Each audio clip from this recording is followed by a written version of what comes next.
बिस्मिल्लाहिर्रहमानिर्रहीम। अस्सलाम वालेकुम क्लास। उम्मीद है आप सब लोग खैरियत से होंगे। स्टूडेंट्स, कल हम लोगों ने थिन फिल्म डेपोजिशन, उसका ग्रोथ, उसके एप्लीकेशंस, उसका purpose, self assembled thin films और फिर क्या फ़र्क है थिन फिल्म्स और सेल्फ असेंबल्ड थिन फिल्म्स में, उसको इन डिटेल कल हमने स्टडी किया। आज जो टॉपिक हम लोग करने वाले हैं that is molecular beam epitaxy, which is very important. ये इस कदर इम्पोर्टेंट है कि आप इसे कह सकते हो कि दैट इज बेसिकली कोर या heart of your micro electronics, even के नैनो साइंसेस में भी। ये जो आपकी डिवाइसेस हैं इनकी फैब्रिकेशन में इसका बहुत इंपॉर्टेंट रोल है। तो that's why today's topic is very much important. और ये आपके पेपर्स के पॉइंट ऑफ व्यू से भी बहुत इंपॉर्टेंट टॉपिक है, मोलेकुलर बीम एपिटेक्सी। तो लेट्स सी के ये मोलेकुलर बीम एपिटेक्सी क्या चीज़ है और इसको आज हम स्टडी करेंगे। तो in order to grow very fine films, जो कि आपकी सेमीकंडक्टर डिवाइसेस में, आपकी इलेक्ट्रॉनिक्स में, आपकी जो है नैनो साइंसेस में, वहाँ पे उनका इस्तेमाल है। उनको बनाने का एक तरीका है ये molecular beam epitaxy, very fine method. मतलब बहुत ज्यादा प्रिसीजन है इसके अंदर, इस मेथड में आप जो है बल्कि मोनो लेयर तक, सिंगल एटॉमिक लेयर तक जो है आप उसको ग्रो करवा सकते हो। तो बहुत प्रिसाइज टेक्निक है। तो आज हम लोग यहाँ पर डिस्कस करेंगे कि एपिटेक्सी, और एपिटेक्सी बेसिकली क्या होती है। मतलब मोलेकुलर बीम एपिटेक्सी से पहले मतलब वी शुड बी नोइंग कि what is basically the epitaxy. फिर what are different types of epitaxy, a little bit history के किस तरह से विद पैसेज ऑफ टाइम क्या क्या इंप्रूवमेंट्स आए, कैसे स्टार्ट हुई, क्या इंप्रूवमेंट्स रहे। फिर उसके बाद we will be coming to our core topic which is molecular beam epitaxy, MBE. और उसके जो है की कंपोनेंट्स जो हैं इस सारे जो है चीज़ के, वो क्या हैं, फिर कैसे ये प्रोसीजर जो है वो कैरी आउट होता है एमबीई का। और फिर इसके बेनिफिट्स, इसके एप्लीकेशंस को जो है वो हम लोग इन एंड स्टडी करेंगे। तो let's start doing it. First of all we will be saying कि व्हाट इज एपिटेक्सी। अच्छा, एपिटैक्सी बेसिकली आपके पास एक ना ग्रीक वर्ड है, दो वर्ड्स को मिलाकर ये वर्ड बनता है एपिटैक्सी। इसमें एपी का मतलब है upon and taxis mean ordered arrangement. So that means कि एपिटैक्सी जो है वो एक ऑर्डर्ड क्रिस्टल ग्रोथ है अपॉन अनदर क्रिस्टल। जैसे कि अगर आप ये डायग्राम देख रहे हो साथ में, कि यहाँ पर ये आपका सबस्ट्रेट है, ठीक है, और इसके ऊपर एक और लेयर फॉर्म कर रहे हो। तो दैट मीन्स कि एपिटेक्सी मीन्स कि ऑर्डर्ड, और स्ट्रक्चर भी आप देख रहे हो प्रॉपर ऑर्डर्ड स्ट्रक्चर है। यहाँ पे वैसे कुछ और भी सोर्स हो सकता था गैलियम आर्सेनाइड के अलावा। यहाँ पर इस डायग्राम में बहरहाल ये पर्पल में जो है वो गैलियम आपके पास है, एटम्स हैं। और जो आपके पास आर्सेनिक है वो येलो में है, ठीक। तो ये जो नीचे जो आपका सबस्ट्रेट है, इट कुड बी एनीथिंग, ये सिलिकॉन भी हो सकता है, कुछ और भी हो सकता है। तो आप देख रहे हो कि क्रिस्टल स्ट्रक्चर है, ऑर्डर्ड स्ट्रक्चर है, और उसके ऊपर जो आपके पास ये जो पर्पल में और येलो में ये जो एटम्स फॉर्म हो रहे हैं, ये भी एक प्रॉपर ऑर्डर्ड स्ट्रक्चर बना रहे हैं, यानी कि layer, ordered layer upon another layer. तो ये ordered layer upon another layer, ये प्रोसेस जो है ये एपिटेक्सी कहलाता है। तो अगर हम लोग इसको फॉर्मली जो है वो डिफाइन करें तो वी विल से कि एपिटेक्सी is a crystal growth process in which a crystalline thin film grows on a crystalline substrate with a definite crystallographic orientation relationship. ये जो definite crystallographic orientation relationship, that is very much important, because ये जो phenomena है ये again आपका surface phenomena है। आपके पास ये जो ऊपर फिल्म, ये जो जिसकी एपिटेक्सियल लेयर जिसको हम लोग बोल रहे हैं, ये येलो और पर्पल में, ये बहुत ज़्यादा डिपेंडेंट है कि आपका जो सबस्ट्रेट है उसका लैटिस स्ट्रक्चर क्या है। तो क्योंकि उसी की बेसिस पर आगे जो है आपका ये इसका जो लैटिस फॉर्मेशन है वो उसी के उसके जो डायनामिक्स लैटिस है, उसके पैरामीटर्स वो बहुत ज्यादा आपकी इस सबस्ट्रेट के ऊपर डिपेंडेंट है। तो that's why they are saying के definite crystallographic orientation relationship. So the deposited atoms, they align with the lattice of the substrate, resulting in ordered crystal continuation across the interface. तो that is very much necessary कि आपके पास यहाँ पे crystal matching, ये जो lattice matching है वो होनी चाहिए। लैटिस मिसमैच हुआ तो आपकी जो एपिटेक्सल लेयर आप जो फॉर्म कर रहे हो वो फिर डिफेक्टिव हो जाएगी। ओके, अब टाइप्स हमारे पास एपिटेक्सी की कितनी है? बेसिकली दो टाइप्स हैं हमारे पास। होमो एपिटेक्सी एंड हेट्रो एपिटेक्सी। होमो मतलब सेम, है ना, तो दैट मीन्स की growth of same material on same substrate. जैसे फॉर एग्जांपल मैंने यहाँ पर आप ये देख रहे हो ऑरेंज में, ये डायमंड मतलब उसकी यानी कि कार्बन जो है, डायमंड कार्बन से बनता है ना, मतलब सबसे हार्डेस्ट फॉर्म ऑफ मटेरियल है ऑन अर्थ। तो आपके पास डायमंड जो है ये कार्बन से बन रहा है, तो यहाँ पे आप देख रहे हो कि ये जो ये दरमियान वाली लकीर है ये इंटरफेस को शो कर रही है। ये जो लकीर से नीचे है ये आपका सबस्ट्रेट है, और लकीर से ऊपर जो है, लाइन से ऊपर जो चीजें हैं वो आपकी वो एपिटेक्सियल लेयर होगी जो फॉर्म हो रही होगी आपके सबस्ट्रेट पर। तो होमो मीन्स सेम, तो that means same on same substrate भी, जिस मटेरियल का सबस्ट्रेट बना हुआ है उसी मटेरियल की एपिटेक्सियल लेयर ऊपर फॉर्म हो रही होगी, जैसे यहाँ पे देख रहे हो आप, है ना। तो जैसा आपके और उसमें होमो एपिटेक्सियल फिल्म की जो है लाइक एग्जांपल यहाँ पे डायग्राम में तो डायमंड ऑन डायमंड दिए। इसके अलावा सिलिकॉन मतलब वेफर के ऊपर आप एक सिलिकॉन की ही लेयर फॉर्म कर सकते हो। तो अब इसकी जो है खासियत, मेन मेन पॉइंट्स जो है वो चीदा चीदा पॉइंट्स जो है वो क्या है, जैसे आप डायग्राम में भी देखो यहाँ पर कि होमो एपिटेक्सियल फिल्म की खासियत ये है कि आपके पास यहाँ पे नेग्लिजिबल लेटिस मिसमैच है, यानी कि मैक्सिमम जो है वो लेटिस मैच होना चाहिए। और आपके पास अगर जो है वो मिसमैच कम है तो आपके पास वेरी लो डिफेक्ट डेंसिटी होगी, definitely you can see it from here, ठीक। हेट्रो एपिटेक्सी, हेट्रो मींस मतलब मुख्तलिफ, ठीक, ज्यादा, डिफरेंट। तो आपके पास हेट्रो एपिटेक्सी होती है growth of different material on substrate. जैसे फॉर एग्जांपल ये कोई मटेरियल ब्लू में यहाँ पे शो कर दिया है, यहाँ पे ऊपर डायमंड शो किया है, तो डायमंड कार्बन से बन रहा है, वो एक और मटेरियल है, ये कोई सिलिकॉन भी हो सकता है, कुछ भी हो सकता है। यानी कि आपके पास इंटरफेस के ऊपर और नीचे दो डिफरेंट मटेरियल्स हैं, ये हेट्रो एपिटेक्सी होती है।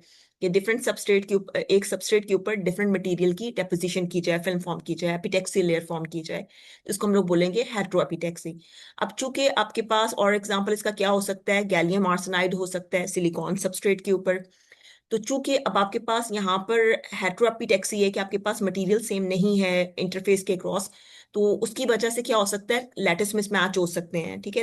उसकी पॉसिबिलिटी होगी कि दोनों के जो लैटिस हैं वो सेम नहीं होंगे, और अगर लैटिस सेम नहीं होते तो उसकी वजह से फिर आपके पास स्ट्रेन इंजीनियरिंग जो है, यानी स्ट्रेन जो है वो that could be resulting over there. जैसे आप यहाँ पे देख रहे हो कि स्ट्रक्चर जो है वो उसने यूनिफॉर्म रखने की कोशिश की है, हालांकि आपके पास दोनों जो है मटेरियल्स वो सेम नहीं है, एपिटेक्सियल लेयर और सबस्ट्रेट। लेकिन क्या होगा कि इसको यूनिफॉर्मिटी रखने के लिए, लेटिस मैच करने के लिए क्या होगा कि आपका जो स्ट्रक्चर है वो स्ट्रेन्ड हो जाएगा, ठीक है। यानी जैसे आप रबर को एक टेबल के ऊपर जो है, या एक शीट है आपके पास, कम है रबर है जो कम है, आप उसको किसी सरफेस के ऊपर, लाइक कोई बोर्ड है आपके पास लकड़ी का, उसके ऊपर जो है वो कवर करना चाह रहे हो, तो क्या करोगे, और आपके पास रबर कम है तो क्या करोगे कि आप उस रबर को खींचोगे ताकि वो बोर्ड के ऊपर पूरी आ जाए। तो उस केस में मतलब एक रफली स्पीकिंग लैटिस मिसमैच तो हो जाएगा, लेकिन जो आपका रबर है उसके अंदर बहुत स्ट्रेन पैदा हो जाएगी, और जैसे ही आप उसको छोड़ते हो रबर को तो वो वापस अपनी मिनिमम एनर्जी स्टेट को अटेन करने की कोशिश करेगा। तो हेट्रोएपिटेक्सियल फिल्म्स के अंदर स्ट्रेन्ड मतलब आपके पास स्ट्रक्चर्स भी आ सकते हैं, और आपके पास अनस्ट्रेन्ड स्ट्रक्चर्स, जैसे यहाँ पे देख रहे हो कि ये स्ट्रक्चर रिलैक्स्ड है बनिस्बत इसके, तो यूं अनस्ट्रेन्ड स्ट्रक्चर्स भी आपके पास अपेयर हो सकते हैं, दोनों पॉसिबिलिटीज हैं। अच्छा, लेटिस मिसमैच जो है ना वो बड़ा नेसेसरी है मोलेकुलर बीम एपिटेक्सी के लिए भी। आपके पास जो आपकी सबस्ट्रेट है और आपका जो एपिटेक्सियल लेयर है, इन दोनों के दरमियान मिसमैच जो है वो 10% से ज्यादा नहीं होना चाहिए। अगर 10% से ज्यादा मिसमैच होता है तो फिर आपके पास रेगुलर फाइन थिन फिल्म्स नहीं प्रोड्यूस होंगे। तो you have to keep this thing in mind while during this process. Okay, epitaxy देख ली हमने, देखा कि टाइप्स इसकी हैं दो, होमो एपिटेक्सी एंड हेट्रो एपिटेक्सी। अब थोड़ी सी इसकी जो है वो विद जो टाइमलाइन है उसको हम लोग डिस्कस कर लें। इन 1928 oriented crystal growth was discussed first for the first time. फिर 1950s में epitaxy became crucial in semiconductor technology, and by 1960s molecular beam epitaxy was developed by Alfred Weichel and John Arthur at Bell Laboratories, enabling at atomic scale growth control. और अब तो इसका इस्तेमाल मतलब मैंने बताया पहले भी आपको कि बहुत ज्यादा है, आपकी सारी जितनी भी है ये माइक्रो इलेक्ट्रॉनिक्स, इवन नैनोस, वो इसके ऊपर बहुत ज्यादा डिपेंड करती हैं। अच्छा, अब क्वेश्चन ये है कि हाँ, अब बातें हैं मोलेकुलर बीम एपिटेक्सी की तरफ। किसको मोलेकुलर बीम एपिटेक्सी क्यों कहते हैं? एपिटेक्सी तो समझ आ गया हमें ये बात कि एक लेयर के ऊपर, सबस्ट्रेट के ऊपर, यानी एक मजीद ऑर्डर्ड स्ट्रक्चर्ड लेयर बनाना, इस चीज को हम लोग बोलते हैं एपिटेक्सी। तो मोलेकुलर बीम एपिटेक्सी क्या होगी? तो मोलेकुलर बीम एपिटेक्सी को अगर ब्रीफली यहाँ पे बस डिस्कस कर लें, तो इसमें होता क्या है कि आपके पास जो मेनली जो चीज है, यानी कि जो सोर्स है ना आपका, जिसको आपने हीटअप करना है और फिर सोर्स ने एज वेपर फॉर्म में जो है वो आगे मूव करना है in the form of molecular या एटॉमिक बीम्स। इस वजह से इसको जो है मोलेकुलर बीम एपिटेक्सी कहते हैं। और ये जो आपके पास मोलेकुलर बीम होंगे, ये जाकर डिपॉजिट होंगे आपके सबस्ट्रेट के ऊपर। तो बाकी प्रोसेस वैसे ही है जैसे पीवीडी में आपने पढ़ा था, लेकिन बस ये है कि यहाँ पर ये जो बीम्स हैं आपके, वो will be in like molecular या एटॉमिक बीम्स होंगे। तो जैसे ये जाकर वहां पर सबस्ट्रेट के ऊपर एक थिन फिल्म डिपॉजिट करेंगे, तो वहां पे फिर आपके पास ग्रोथ स्टार्ट हो जाएगी थिन फिल्म की एपिटेक्सियली। तो दैट्स वाई इसका जो नाम है सारी टेक्निक का, वो है मोलेकुलर बीम एपिटेक्सी। अच्छा, की कंपोनेंट्स ऑफ एमबीई सिस्टम, इसमें अगर डायग्राम को बहुत ही सिंप्लीफाइड फॉर्म में देखा जाए तो मेनली आपके पास इफ्यूएन सेल्स होते हैं। इन सेल्स के अंदर हम क्या रखते हैं? इनके अंदर हम लोग सोर्स मटेरियल को रखेंगे। सोर्स मटेरियल को हीट अप किया जाता है, जिसकी वजह से सब्लिमेशन हो जाती है, यानी आपका जो सॉलिड सोर्स है वो फौरन कन्वर्ट हो जाता है गैस में विदाउट बीइंग मेल्टेड। तो ये फ्यून सेल्स हैं जिनको नड्सन सेल्स भी बोलते हैं। इनके ऊपर शटर्स होते हैं जिनको आप कंट्रोल कर सकते हैं, ताकि आप जो इंटेंसिटी है अपने बीम की उसको कंट्रोल कर सको, उनकी टाइमिंग को जो है वो कंट्रोल कर सको। ये सारी जो चीजें हैं, ये बहुत ही हाई वैक्यूम चैम्बर के अंदर सारा प्रोसेस जो है वो किया जाता है, ताकि किसी भी सूरत की इम्प्योरिटीज जो हैं वो आपकी थिन फिल्म जो यहाँ पे डिपॉजिट हो रही है उसको मुतासर ना करें। ये आपका सबस्ट्रेट है। सबस्ट्रेट को हीट भी किया जाता है, रोटेट भी किया जाता है, ताकि यूनिफॉर्म थिन फिल्म जो है वो फॉर्म हो सके आपके पास यहाँ पर। तो इसको थोड़ा सा डिटेल में देख लें, तो यहाँ पर कुछ डायग्राम ऐसी है। ये जो सारी बातें मैंने की कि एक बहुत ही अल्ट्रा हाई वैक्यूम चैम्बर, ये अल्ट्रा हाई वैक्यूम चैम्बर जो है वो क्रिएट किया जाता है बाय मींस ऑफ सर्टन। आपके पास ये पंप्स होते हैं, आयन पंप्स होते हैं, आपके पास क्रायो पंप्स होते हैं, जो मिलकर ओवरऑल बहुत हाई वैक्यूम चैम्बर जो है यहाँ पे वो एक हाई वैक्यूम क्रिएट कर देते हैं, ताकि आपके पास जो है जो रेजिड्यूल गैसेस हैं या जो रेजिड्यूल इम्प्योरिटीज हैं वो खत्म हो जाएं, वो ना हो पाए। आपके पास बहुत प्योर फॉर्म के बीम जो है वो जाकर आपके सबस्ट्रेट के ऊपर जो है वो डिपॉजिट हों, ताकि highly fine very pure form of thin films जो है वो आपके पास इस प्रोसेस में फॉर्म हो सकें। और ये नड्सन सेल्स हैं, यानी कि आपके फ्यूजन सेल्स। इनमें आपने सोर्स मटेरियल जो है वो कीप करना है, यानी कि वो मटेरियल जिसको आप यहाँ पे इधर डिपॉजिट करना चाह रहे हो। इनके ऊपर शटर्स हैं, जिनका मकसद मैं आपको पहले बता चुकी हूँ। और हाँ, लिक्विड नाइट्रोजन जो है ना वो आप एज ए क्रायो पंप यहाँ पे इस्तेमाल होती है, क्योंकि लिक्विड नाइट्रोजन जो है वो क्या करेगी कि जितने भी रेजिडुअल इम्प्योरिटीज हैं उनको फ्रीज कर देगी। तो जिसकी वजह से यहाँ पर जो आपकी थिन फिल्म की प्योरिटी है वो इंक्रीज हो जाएगी। सेकेंडली, ये जो अंदर इंटरनल क्रायो पैनल्स होते हैं उनको भी ठंडा करने के लिए, इनको भी आपने चूंकि हीटअप करना होता है ये नट्स एंड सेल्स को, तो ओवरऑल सिस्टम को कूल डाउन करने के लिए भी ये इस्तेमाल होती है। और हाँ यस, ये रीड गन, रीड स्क्रीन क्या है? ये रीड जो है ना बेसिकली इनबिल्ट इसके अंदर जो है ना वो एक इंसीटो जो है वो एक मॉनिटरिंग या कैरेक्टराइजिंग टूल आप समझ लीजिए, कि उसकी मदद से सरफेस जो आपकी ये थिन फिल्म जो फॉर्म होनी है उसकी ग्रोथ क्या है विद पैसेज ऑफ टाइम, और वो कैसी फॉर्म हो रही है, उसकी मॉर्फोलॉजी क्या है, उसको हम लोग प्रॉपरली देख और मॉनिटर कर सकते हैं। ये आगे अभी अब हम डिस्कस करते हैं इस चीज को। तो ये तो हो गई इसकी डायग्राम प्रॉपर, मतलब स्कीमेटिक स्कीमेटिक डायग्राम। असल में ये कैसा दिखता है लैब में अगर देखो, तो ये कुछ ना इस तरह से दिखता है। कॉम्प्लिकेटेड सा जो है वो एक स्ट्रक्चर है जिसमें ढेर सारे पाइप्स लगे हुए हैं। इसके अंदर जो है वो सबस्ट्रेट होगा जिसके ऊपर डेपोजिशन करनी है, फिर नट्स एंड सेल्स हैं आपके। और बहुत अल्ट्रा हाई वैक्यूम जो है वो इसके अंदर क्रिएट किया जाएगा, ताकि आपके पास जो बीम्स हैं आपके वो बहुत प्योर फॉर्म में विदाउट इंटरफेयरिंग ईच अदर जो है जाके आपके सबस्ट्रेट के ऊपर डिपॉजिट होना शुरू कर दें। तो रियल में दिखने में ना ये कुछ इस तरह का स्ट्रक्चर लगता है। ओके, अब हम लोग ना इन कंपोनेंट्स को वन बाय वन पैरामीटर्स के साथ उनके डिटेल में देखते जाते हैं। तो सबसे पहली जो चीज हमें सबसे ज्यादा जो पहली चीज रिक्वायर्ड है वो यहाँ पर क्या है? अल्ट्रा हाई वैक्यूम चैम्बर, क्योंकि आप इंतहाई प्योर फॉर्म ऑफ जो है वो थिन फिल्म यहाँ पे डिपॉजिट करना चाह रहे हो। तो उसके लिए जरूरी है कि इसके चैम्बर के अंदर कोई इम्प्योरिटीज ना हो।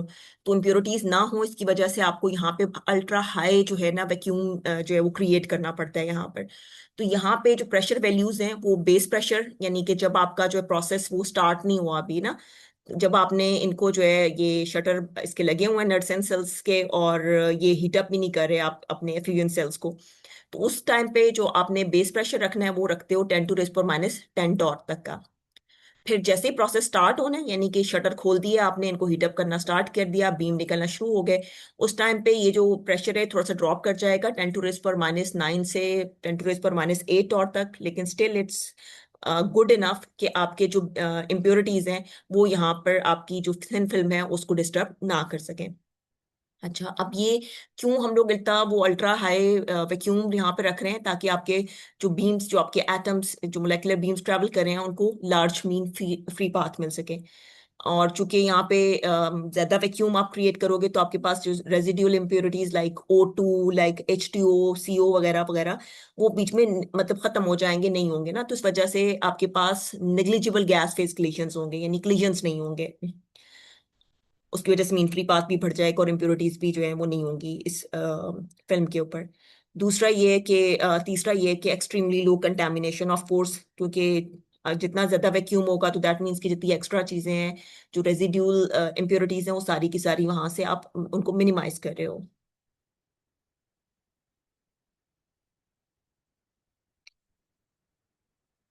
अच्छा, दूसरा आपके एफ्यूएन सेल्स, जिनको दूसरा नाम उनका जो है वो नर्सन सेल्स भी है, ठीक। तो इसके अंदर क्या होता है, सोर्स मटेरियल होता है, ठीक है, वो यानी वो मटेरियल जिसको आपने सबस्ट्रेट के ऊपर थिन फिल्म की फॉर्म में डिपॉजिट करवाना है। तो सेमीकंडक्टर्स में अमूमन ये गैलियम, एल्यूमिनियम या आर्सेनिक वगैरह होते हैं, कुछ और भी हो सकते हैं। अब इनको क्या करना होता है कि मैंने पहले शुरू में बात की थी कि इनको आपने हीट अप करना होता है एट हाई टेम्परेचर, इस तरह से कि आपके पास ये फॉरन सॉलिड से कन्वर्ट हो जाते हैं गैशियस स्टेट में, सब्लिमेशन का प्रोसेस जिसको बोलते हो, यानी मेल्ट नहीं होते, मेल्ट हुए बगैर फॉरन ये सॉलिड से वेपर फॉर्म में कन्वर्ट हो जाएंगे। तो इसमें अगर गैलियम आप यूज कर रहे हो तो उसको तकरीबन 900 से 1100 डिग्री सेल्सियस का टेम्परेचर देना पड़ता है। अगर आपने एल्यूमिनियम लिया हुआ है साथ में तो 1000 टू 1200 डिग्री सेल्सियस टेम्परेचर देना पड़ेगा। और आर्सेनिक क्रैकर, यानी आर्सेनिक फॉरन जो है ना वो पहले ब्रेक होता है, मतलब AS4 या AS2 मॉलिक्यूल्स में, उसके बाद फिर मजीद जो है ना वो उसका गैशियस स्टेट में आता है। तो उसके लिए आपको 300 से 600 डिग्री सेल्सियस जो है वो टेम्परेचर देना पड़ेगा। अब ये क्या करते हैं, ये जो आपके नट्सन सेल्स या फिर एफ्यूजन सेल्स, ये कंट्रोल करेंगे वेपर प्रेशर को, मोलेकुलर बीम फ्लक्स को, क्योंकि इनके ऊपर शटर्स लगे हुए हैं, और growth rate of the film भी, क्योंकि जो डेपोजिशन है वो इनके ऊपर ही डिपेंडेंट है ना कि क्या डेपोजिशन हो रही है। सब्लिमेशन ऑफ द सोर्स वो इसी एफ्यूएन सेल्स में होनी है कि मैनी सोर्सेज लाइक सबलाइम, जैसे आर्सेनिक जो है वो पहले AS4 या AS2 मॉलिक्यूल्स में कन्वर्ट होगा, फिर उसके बाद वो सबलाइम करेगा। तो दस incoming particles have very low kinetic energies, यानी ये जो ये पार्टिकल्स हैं इनकी किनेटिक एनर्जीज लो हैं, तकरीबन 0.1 इलेक्ट्रॉन वोल्ट के रेंज की हैं। ओके, मैकेनिकल शटर्स, ये इन आपके एफ्यूएन सेल्स यानी नट्सन सेल्स के ऊपर हैं। क्यों हैं? क्योंकि इनका मकसद है बीम एक्सपोजर टाइम को कंट्रोल करना। कोई भी जो है, इट एनेबल्स एब्रप्ट इंटरफेसेस, और it enable super latest fabrication. फिर आपके पास ये जो सबस्ट्रेट है इसको भी आप माउंट करोगे एक होल्डर के ऊपर, और इसको हीट भी करते हो, और मैंने कहा कि इसको रोटेट भी कर सकते हैं ताकि यूनिफॉर्म फिल्म डेपोजिशन हो सके। तो जो और इसको हीट भी करोगे, ये हीट करने का मकसद वही है कि आपके पास थिन फिल्म जो है वो यूनिफॉर्मली डिपॉजिट हो इसके अंदर, उसकी क्वालिटी इंप्रूव करने के लिए। तो जिसका टेम्परेचर है आपके ये सबस्ट्रेट का, ये रखा जाता है 300 से 700 डिग्री सेल्सियस तक। और अगर आप फॉर एग्जांपल आपका जो सबस्ट्रेट है वो गैलियम आर्सेनाइड है तो 580 डिग्री सेल्सियस तक तकरीबन रखोगे, और जो सिलिकॉन है अगर वो आपने यूज किया है सबस्ट्रेट वेफर, तो उसका टेम्परेचर आप रखोगे 500 से 650 डिग्री सेल्सियस तक। यानी सबस्ट्रेट का टेम्परेचर जो है ऑफ कोर्स वो एफ्यूजन सेल्स की निस्बत में कम होता है। अभी कंट्रोल क्या करता है ओवरऑल, कि it will be controlling the surface diffusion, desorption, nucleation and growth mode. Basically in short अगर हम कहें तो बेसिकली यहाँ पे थिन फिल्म ग्रोथ जो है वो बहुत डिपेंड करी होती है आपकी सबस्ट्रेट की पोजीशनिंग पर, इसकी टेम्परेचर पर, इसकी रोटेशन पर, और इसके क्रिस्टल डायनामिक्स पर, क्योंकि जो थिन फिल्म है उसने वही क्रिस्टल लैटिस स्ट्रक्चर अटेन करना होता है जो इसके सबस्ट्रेट का होता है। ओके, जो सबस्ट्रेट को रोटेट, जैसे मैंने कहा कि उसे करना है हमें, रोटेट करना है हमने ना, तो जो टिपिकल रोटेशन होती है इसकी, जो आपने रोटेट करना है तो इसकी जो स्पीड है वो आरपीएम में हम लोग लेते हैं तो तकरीबन इसको हम लोगों ने 1 से 20 रेवोल्यूशन पर मिनट की जो स्पीड है ना वो इसकी हमने रखनी है। और ऐसा करने का पर्पस क्या है, ताकि थिकनेस यूनिफॉर्मिटी आ जाए, आपका जो थिन फिल्म है वो यूनिफॉर्मली जो है वो उसकी थिकनेस हो, और कंपोजिशनली भी जो है वो यूनिफॉर्म हो। 6, vacuum pumps which are very important. Vacuum pumps में आप इस्तेमाल करते हो आयन पंप्स को और क्रायो पंप्स को। तो बेसिकली प्राइमरीली यूज होते हैं एज ट्रैफिक या एक्यूमुलेशन पंप्स के तौर पर। ठीक है। These pumps are use to achieve and maintain this ultra high vacuum chamber environment, because they are oil free और वाइब्रेशन फ्री भी हैं, और ये हाईली एफिशिएंट है। अब इसमें ये जो आयन पंप है ना, ये यूजुअली यूज होता है आपके पास final stage of pump down पर, and to maintain ultra high vacuum during growth process. ठीक। जबकि क्रायो पंप जो है आपके पास वो यूज होता है इस एमबीई प्रोसेस में for their high pumping speed, और particularly for handling high gas loads such as during the startup of source cells। ठीक। तो यूं ये मिलकर आपके पास इस सारे सिस्टम में एक अल्ट्रा हाई वैक्यूम जो है वो यहाँ पे फॉर्म करते हैं। उसके बाद जो एक बहुत इंपॉर्टेंट चीज है, ये रीड सिस्टम। रीड सिस्टम क्या है? Reflection high energy electron diffraction. ये मुखफ़फ़ है, ये एब्रीवेशन है इस चीज का।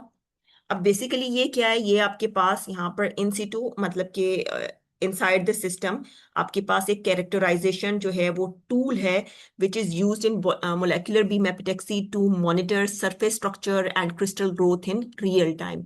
यानी बेसिकली ये मॉनिटर करता है कि, और मॉनिटर भी करेगा साथ में कि सरफेस जो है वो किस तरह की फॉर्म हो रही है, और विद पैसेज ऑफ टाइम उसकी ग्रोथ कैसे है उसको मॉनिटर करेगा। प्रिंसिपल इसका सिंपल सा है।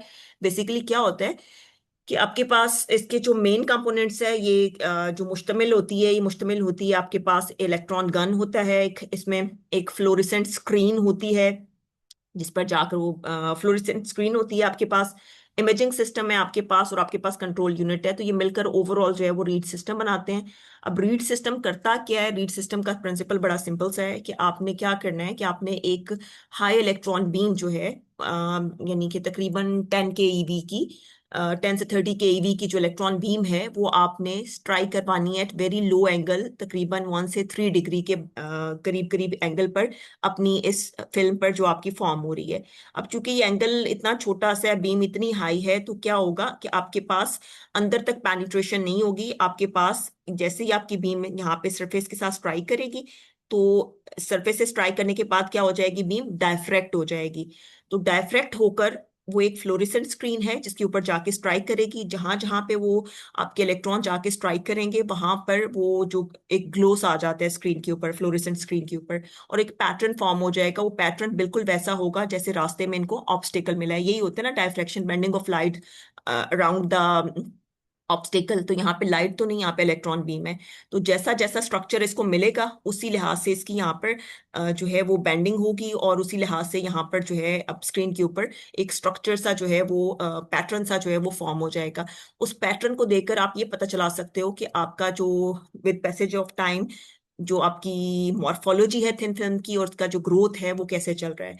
तो रियल टाइम में आप ये सारी चीजें with the help of this read system जो कि इनबिल्ट है उससे मालूम कर सकते हो। अब इसका एडवांटेज क्या हो जाएगा कि एक तो सिस्टम ये बड़ा सेंसिटिव सिस्टम है, सरफेस सेंसिटिविटी है इसमें, आपको एग्जैक्ट इमेजिंग देगा।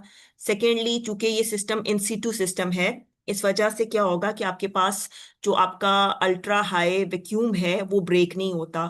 ठीक। और दूसरा ये कि यस कि जैसे जैसे आपके पास एक लेयर फॉर्म होती है ना मॉलिक्यूलर बीम एपिटेक्सी में, उसके बाद फिर दूसरी लेयर होगी, फिर ऐसे। तो आपके पास क्या होगा कि जैसे जैसे वो लेयर फॉर्म हो रही है, तो आपके पास वो जो डायफ्रैक्शन पैटर्न है उसकी जो इंटेंसिटी है उसमें भी ऑसिलेशंस होंगे ना, तो वो उन ऑसिलेशंस को भी यूं रिकॉर्ड करेगा।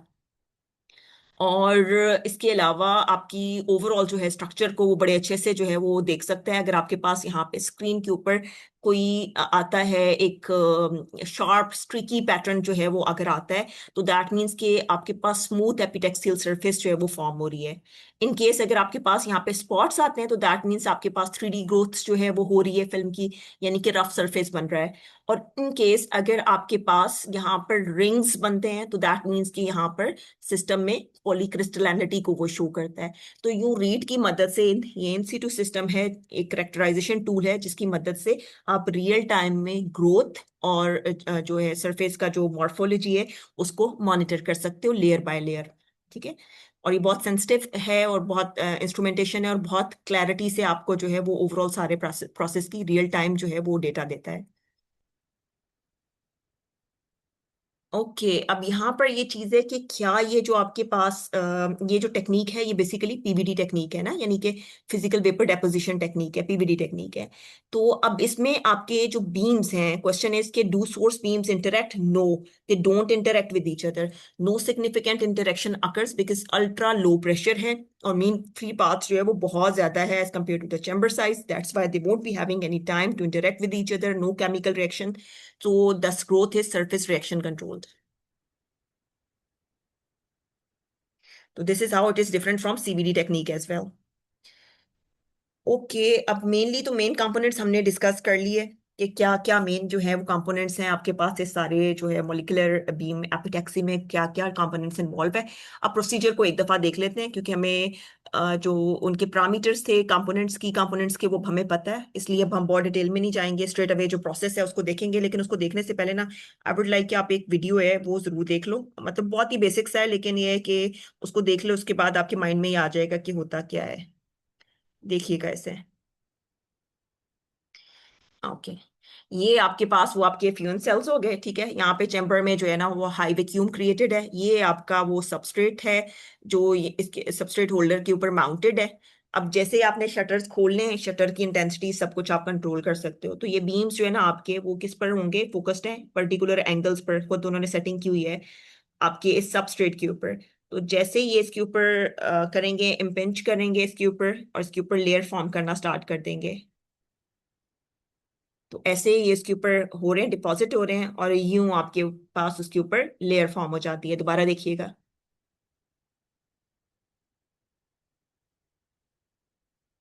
ठीक है। तो आई होप कि ये इसका बहुत ही बेसिक्स है, इतना सिंप्लीफाइड होता नहीं है, लेकिन just to give you an idea, ये सारा प्रोसेस इस तरह से हो रहा है। ठीक। तो अब इसमें क्या है कि सबसे पहले preparation of ultra high vacuum. तो चेम्बर जो है उसको आपने एवैक्यूएट करना है ऑलमोस्ट 10 to the−10 टॉर तक जो है वो इस प्रेशर रखना होता है, यानी जिसको आप बेस प्रेशर कहते हो, उस to remove the contaminants. Secondly, fusion cells को आप हीट अप करेंगे, और source materials are heated causing evaporation और sublimation, और directed molecular beams are formed, जो भी आपने वीडियो में भी देखे हैं। Step 3, beam transport. Atoms travel free and free in straight trajectories towards the substrate. Step number 4, substrate heating and rotation. Substrate maintained at required temperature and rotated for uniform growth. Step 5 होगा आपके पास अच्छा, यहाँ तक तो वो main molecular beam वाला सारा process हो गया। आगे वही वाला प्रोसेस है जो कल भी हमने स्टडी किया था, वो थिन फिल्म ग्रोथ वाला।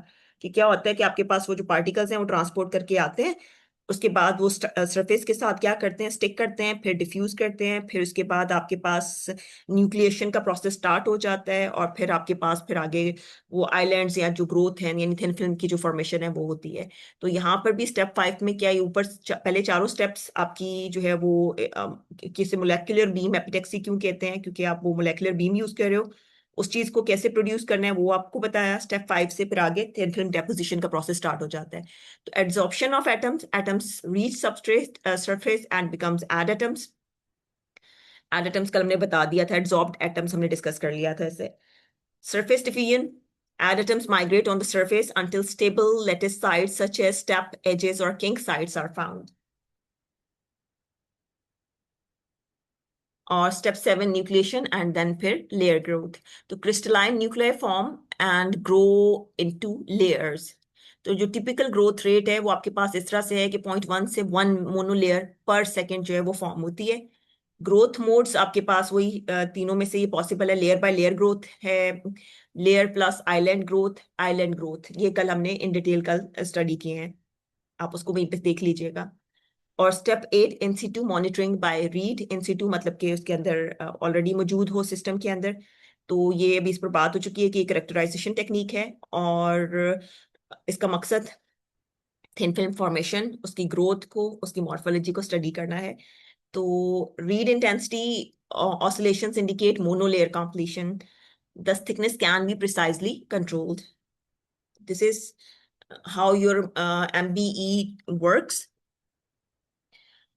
अब MBE के क्या एडवांटेजेस हैं, क्या बेनिफिट्स हैं, हमें उनको वन बाय वन देख लें हम लोग। इसमें आपके पास atomic scale thickness control possible है, ठीक है, क्योंकि वेरी स्लो ग्रोथ रेट, तकरीबन आपने ऊपर देखा कि 0.1 से 1 मोनोलेयर पर सेकेंड, तो इसलिए और प्रिसाइज फ्लक्स कंट्रोल होता है, तो that's why it enables fabrication of quantum wells, super lattices and monolayer engineering. Secondly, बहुत एक्सट्रीमली शार्प इंटरफेसेस आपके पास यहाँ पे प्रोड्यूस होंगे because of mechanical shutters and absence of gas phase reaction. तो इस वजह से interface abruptness of only few atomic layers essential for heterostructure devices will be seen. आपके पास जो फिल्म्स हैं उनकी प्योरिटी बहुत हाई होती है, very high purity films. Ultra high vacuum क्योंकि आपने वो प्रोवाइड किया था, जिसकी वजह से कंटामिनेशन का फैक्टर नहीं होगा, आपके पास मीन फ्री पाथ ज्यादा है, आपके पास कंटामिनेशन या क्लीजन्स जो हैं वो नहीं होंगे। तो दैट्स वाई आपके पास जो है वो हाई प्योरिटी फिल्म्स जो हैं वो फॉर्म होंगी, यानी कि minimal contamination and very low defect density, improved electronic properties. Precise doping control, independent control of dopant effusion cells shutters की फॉर्म में। तो इस वजह से डेल्टा डोपिंग यानी कि बहुत प्रिसाइज थिन लेयर जो है वो जगह के हिसाब से हाई कॉन्सेंट्रेशन की जो डोपिंग है, modulation doping and abrupt doping profiles are possible. Low energy deposition क्योंकि न्यूट्रल एटम्स हैं, molecules arrive with low kinetic energy, तकरीबन 0.1 इलेक्ट्रॉन वोल्ट के, तो इसलिए लो एनर्जी पे डेपोजिशन का फिनोमेना है ये। तो मिनिमल रेडिएशन डैमेज बिकॉज आपके पास आयंस नहीं फॉर्म हो रहे यहाँ पर, न्यूट्रल फॉर्म में हैं, एटम्स हैं या मॉलिक्यूल्स हैं, तो इस वजह से reduce surface sputtering and better crystal quality is achieved. Real time growth monitoring है, यानी आप साथ साथ जो है वो सारा प्रोसेस उसको मॉनिटर कर रहे हो by the diffraction of the electron beam in RHEED. तो in situ RHEED observation of surface reconstruction and oscillation that is possible here. तो इस वजह से direct measurement of growth rate and monolayer completion. Ability to grow metastable structures, इसको कल हमने detail में discuss किया था कि व्हाट आर मेटास्टेबल स्ट्रक्चर्स। तो growth occurs under non equilibrium and kinetically controlled conditions. तो उस वजह से strain layers, artificial super lattices and quantum dots can be fabricated. जाहिर बात है, जैसे आपने ओवरऑल देखा है यहाँ पे हर चीज पे कंट्रोल आपका बहुत ज्यादा है, तो that's why excellent compositional control you can achieve in this MBE technique as compare to others. That's why beam flux from each source precisely adjustable. Accurate alloy composition and band gap engineering is possible. आपके पास directional beam deposition है क्योंकि वो जिस angle के ऊपर आपका है angle setting है सबस्ट्रेट और एफ्यूजन सेल्स के दरमियान में, तो that's why collision free ballistic transport in ultra high vacuum, and as a result of that controlled layer stacking and isotropic growth is possible. Lastly, smooth epitaxial layers आपके पास form होंगी because controlled surface diffusion due to optimized substrate temperature. So high crystalline perfection and low surface roughness will be achieved by this process MBE. So these were certain benefits of this MBE technique. अच्छा, अब इसकी कुछ applications भी हैं semiconductor devices में, यानी high speed transistors में, मतलब इनका इस्तेमाल है उनमें जो आपके पास थिन फिल्म्स जिससे वो बन रहे हैं, वो आपके पास एमबीई से जो है वो पॉसिबल हैं। एग्जांपल HEMT स्ट्रक्चर्स जो हैं आपके पास।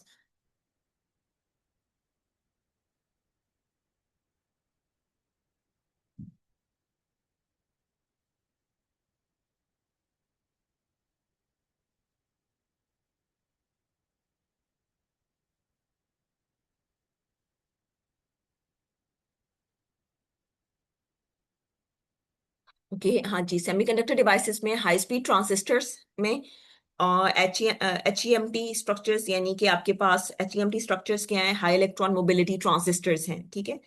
तो ऑप्टो इलेक्ट्रॉनिक्स में, लेजर डायोड्स में, क्वांटम वेल लेजर्स के लिए, इंफ्रारेड टेक्नोलॉजी में डिटेक्टर्स के तौर पर ये इस्तेमाल होते हैं। और वहाँ पे मरकरी, कैडमियम, टेल्यूरियम लेयर्स बनाते हैं। नैनो टेक्नोलॉजी में इनका इस्तेमाल है क्वांटम कन्फाइनमेंट स्ट्रक्चर्स में। और इनकी एग्जांपल हैं क्वांटम डॉट्स, सुपर लैटिसेस।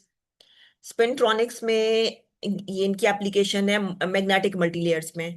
तो इनकी जो एग्जांपल स्ट्रक्चर्स हैं वो हो जाएंगे डाइल्यूट मैग्नेटिक सेमीकंडक्टर्स। और फंडामेंटल रिसर्च में बैंड इंजीनियरिंग में इनका है यूजेज। और वहाँ पे स्ट्रेन्ड हेट्रोस्ट्रक्चर्स में इनका इस्तेमाल है। ऊपर हम लोग डिस्कस कर चुके हैं कि व्हाट इज स्ट्रेन्ड हेट्रोस्ट्रक्चर्स। ओके, अब how MB is better than other techniques. अच्छा, अब इसमें ना थिन फिल्म की, चूंकि डिफरेंट थिन फिल्म्स की डिफरेंट एप्लीकेशंस हैं, डिफरेंट रिक्वायरमेंट है, तो हम एमबीई नो डाउट एक अच्छी टेक्निक है, लेकिन काफी अच्छी टेक्निक है बाकी टेक्निक्स की निस्बत में। लेकिन एग्जैक्टली आप डिसाइड नहीं कर सकते हो ना, क्योंकि ये चीजें कि कैसी थिन फिल्म चाहिए आपको, ये उसका एप्लीकेशन क्या है। तो उस वजह से मतलब आपके पास हर टेक्निक के अपने प्रोस एंड कॉन्स हैं। तो अगर हम इन शॉर्ट डिस्कस करें कि कैसे ये जो एमबीई है that is better than other techniques, तो उसमें जो मेन मेन पॉइंट्स हैं, इसके सीधा सीधा पॉइंट्स, वो ये है कि यहाँ पर आपके पास you can control the thickness of your film, ठीक, एज कम्पेयर टू सीवीडी यानी केमिकल वेपर डेपोजिशन या स्पटरिंग, क्योंकि वहां पर आपका कंट्रोल इतना ज्यादा नहीं होता, उसकी थिकनेस को आप कंट्रोल नहीं कर सकते। यहाँ पे आप उस थिकनेस को कंट्रोल कर सकते हो due to slow atomic beam growth. Secondly, higher film purity है, क्योंकि यहाँ पे आपने अल्ट्रा हाई वैक्यूम कंडीशंस जो हैं वो क्रिएट की हैं। दैट्स वाई आपकी जो थिन फिल्म प्योरिटी है वो बहुत इम्प्रूव्ड होती है। आपके पास शार्पर इंटरफेसेस हैं, इसलिए कि नो प्लाज्मा डैमेज और गैस फेस इंटरेक्शन आकर, आपने देखा था, आपने मीन फ्री पाथ बहुत हाई रखे हैं, बहुत हाई वैक्यूम रखा है, जिसकी वजह से आपके पास प्लाज्मा डैमेज या gas phase reactions they won't occur. Fourth point is कि इनकी जो superior crystal quality and true epitaxy compare to sputtering आपके पास आएगी, यानी आपकी जो क्रिस्टल क्वालिटी है और जो लेयर फॉर्मेशन है ओवर द लेयर, वो बेहतर है आपके पास स्पटरिंग की निस्बत में।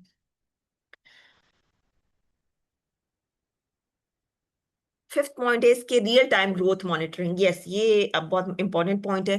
रीड की वजह से ये पॉसिबल है, अनलाइक मैनी डेपोजिशन मेथड्स जहाँ पे आप उसको रियल टाइम में मॉनिटर नहीं कर सकते। चीजें फॉर्म तो होती हैं with passage of time, film is growing, लेकिन आप उसको मतलब रियल टाइम में उसको साथ साथ जो है वो मॉनिटर डायरेक्ट नहीं कर पा रहे होते हो। तो यहाँ पे आप रियल टाइम जो है वो मॉनिटरिंग कर रहे हो, क्योंकि आपके पास डायफ्रेक्शन ऑफ इलेक्ट्रॉन बीम की वजह से स्क्रीन के ऊपर पैटर्न जो है वो साथ साथ जनरेट होता जा रहा है। आपको पता चल रहा है कि आपकी फिल्म जो है वो कैसे फॉर्म हो रही है, वो यूनिफॉर्म है, वो उसका ग्रोथ कैसा है, और each increasing layer, monolayer formation से उसकी जो डायफ्रैक्शन इंटेंसिटी है, उसमें क्या ऑसिलेशंस आ रही हैं, सब चीजें आप अच्छे से मॉनिटर कर सकते हो साथ साथ में। ओके, अब ये जो सारा अब हमने पढ़ा है उसको अगर हम लोग समराइज करें तो वी विल से कि MBE is superior when goal is atomic scale precision आप रखना चाहते हो अपनी थिन फिल्म फॉर्मेशन में, परफेक्ट क्रिस्टल क्वालिटी चाह रहे हैं आप, क्वांटम स्ट्रक्चर फैब्रिकेशन चाह रहे हैं आप, और फंडामेंटल रिसर्च में MBE is a very good technique, ठीक है। लेकिन ये बहुत महंगी टेक्निक भी है, इट इज नॉट मतलब दैट मच अवेलेबल। मतलब इसकी जारी बात है, इतना अल्ट्रा हाई वैक्यूम आपने क्रिएट करना है तो उसके लिए फिर आपको बहुत सारी इकोनॉमिकली ये कॉस्टली जो है वो टेक्निक है। अच्छा, अब ये सूटेबल लेस सूटेबल कहाँ पे है? जहाँ पे आपको लार्ज एरिया इंडस्ट्रियल कोटिंग करनी है, वहां पे ये अच्छी टेक्निक नहीं है। आपके पास हाई डेपोजिशन रेट हो जहाँ पे चाहिए, जहाँ पे लो कॉस्ट प्रोडक्शन चाहिए, वहां पर MB is not a very good technique. तो ज्यादा इसका इस्तेमाल यही आपके पास सेमीकंडक्टर इंडस्ट्री में है। तो वहां पर आप बहुत फाइन, ये जो आपकी सारी की सारी, ये आपकी जो लैपटॉप्स की जो हैं सर्किटरी आईसीज हैं, इसके वगैरह ये सब कुछ जो है, मतलब इनमें ये एमबीई जो है that plays a very vital role. तो दैट्स ऑल फॉर टुडे। इस टेक्निक को हमने आज देखा, इसको समझा कि एपिटेक्सी क्या होती है, उसकी टाइप्स क्या हैं, एमबीई क्या है, कैसे ये बाकी टेक्निक से डिफरेंट है, क्या इसके एडवांटेजेस हैं, क्या प्लस पॉइंट्स हैं, क्या इसके डाउन पॉइंट्स हैं, और ओवरऑल इसका जो है एमडी जो डिवाइस है जो ऑपरेटर्स है उसको हमने समझा, उसके मेन कंपोनेंट्स को, उसकी वर्किंग को हमने समझने की कोशिश की है। तो ये बहुत इंपॉर्टेंट है आपके एग्जाम के पॉइंट ऑफ व्यू से, बार बार रिपीट हुआ है, तो इसको आपने अच्छे से देखना है, अच्छे से प्रिपेयर करना है। अगर कोई सवाल है आपके तो you can drop them in the comment section, या यू कैन व्हाट्सएप में। तो that's it for today. Allah Hafiz.